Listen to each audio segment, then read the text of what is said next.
I want to read a tweet which came from the president. It is clear that the president of the United States is stoking this.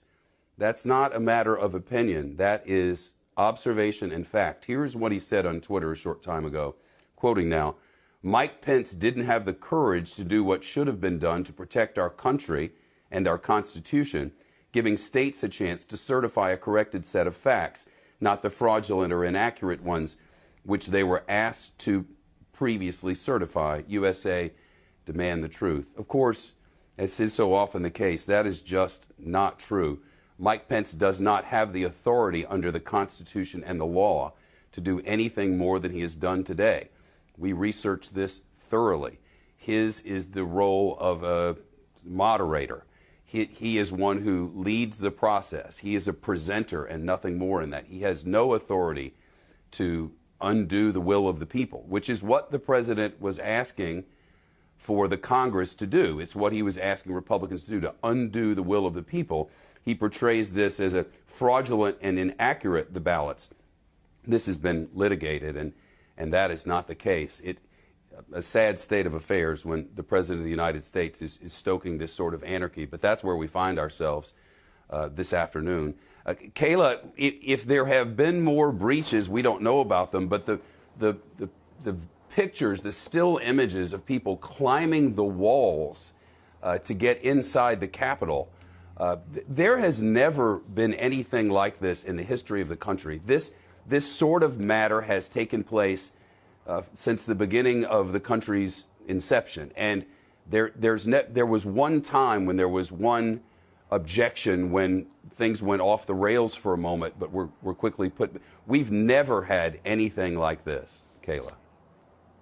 Well, and it's also worth noting, Shep, that there are usually very few instances where you have both chambers gathered in their entirety for events that are this large of a scale. You have the State of the Union and the annual address to Congress that the president gives at the beginning of the year in the advent of an administration.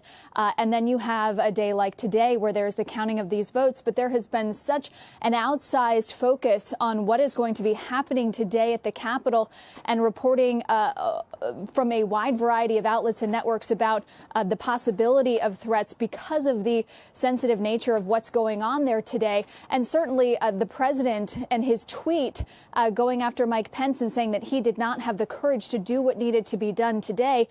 He is further inciting a crowd who earlier today he told, "We will never concede," a reference to the fact that the expectation was that today's proceedings would guarantee the election victory of Joe Biden and Kamala Harris and their incoming administration. The Pence camp had said that he was going to take a studious and a diligent approach, that he would remain, as he has, unfailingly loyal to President Trump.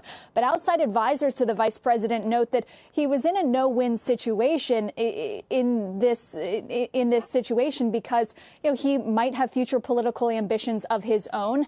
He believes that he has done a lot over the last 4 or 5 years to curry favor not only with the president but also with his base. He has been exceedingly on message for the president during this time, only for at the very end of the administration to have this event essentially have the president turn against him. Kristen Welker at NBC News is reporting from a former White House official that there is some urging privately behind the scenes for the president to come out and tell protesters publicly to stand down, saying that he is the only one who can sway this crowd against the demonstrations that are currently going on.